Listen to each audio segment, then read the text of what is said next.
Welcome back to the CELPIP Writing Strategy series. In the previous video, we discussed the structure required to reach CLB 11 in CELPIP writing. In this lesson, we go one step further. Today, we're going to look at the advanced opinion essay framework used by candidates who score CLB 10, 11, and even 12. This is not about writing longer essays.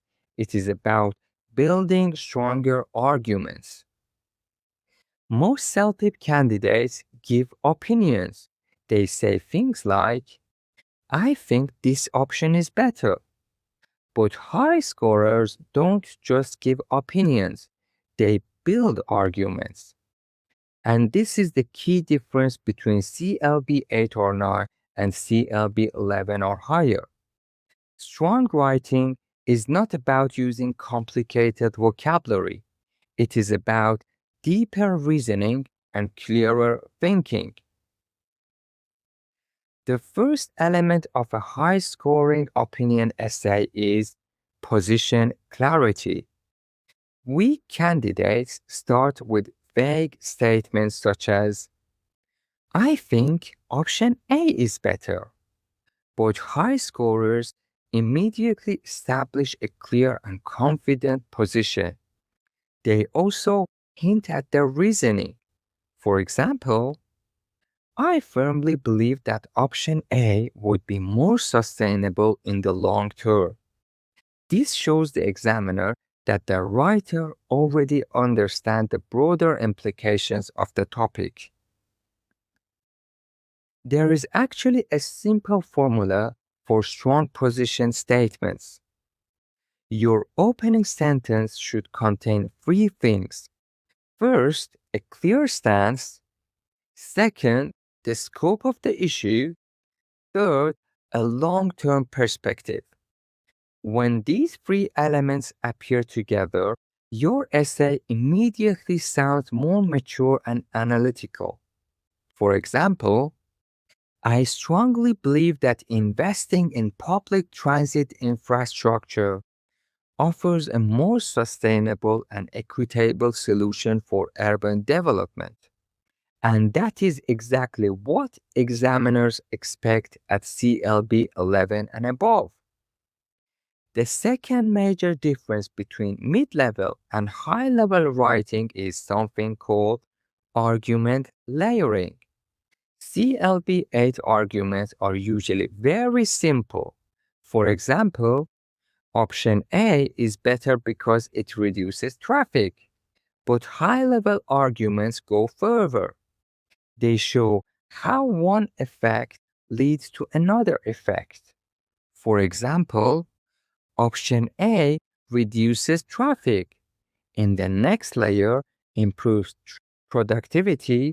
Next, reduces environmental strain. And finally, enhances urban livability. This creates depth in the reasoning. A very effective method for building layered arguments is this four-step pattern. First, make a claim. Second, explain the immediate effect. Third, describe a secondary effect. And finally, explain the long-term impact.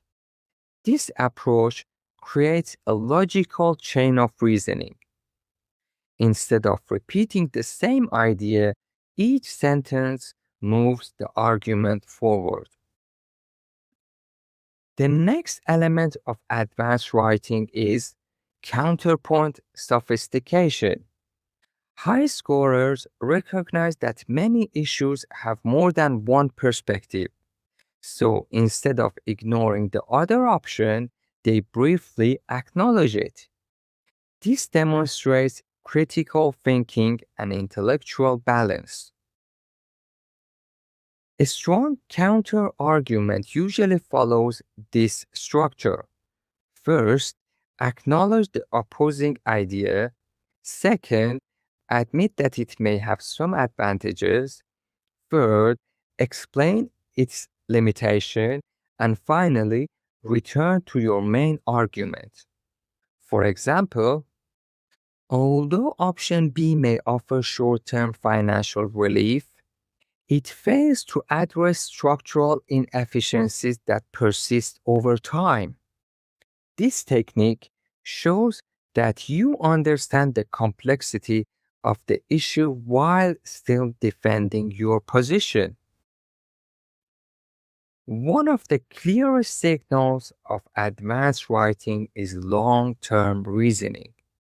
Lower-level responses usually focus only on immediate benefits, but high-level responses consider broader implications. For example, economic impact, social consequences, sustainability, and future development. In other words, strong writers zoom out and look at the bigger picture. Let's look at a simple example. A weak response might say, "This helps people save money." That statement is correct, but it is very limited. An advanced response would expand the idea and explain the broader effect. For example, this approach not only reduces immediate financial pressure, but also creates a more resilient economic framework over time. The second sentence demonstrates deeper reasoning. Even strong candidates sometimes miss CLB 11 because of several common mistakes. One mistake is repeating the same argument in different words. Another is failing to include a counterpoint. Some candidates also overuse complex vocabulary, which can actually reduce clarity. Remember, complexity is not the goal. Control and clarity are what matters. To summarize, reaching CLB 10, 11, or 12 requires 4 key elements. First, a clear position. Second, layered arguments. Third, sophisticated counterpoints. And fourth, long-term reasoning. Structure builds the foundation of your essay, but argument depth is what truly increases your score. In the next video, we will take a real CLB 8 essay and transform it step by step into CLB 11 response. This will help you see exactly how these strategies work in practice. If you are preparing for the CELPIP exam, make sure to subscribe so you don't miss the next lesson.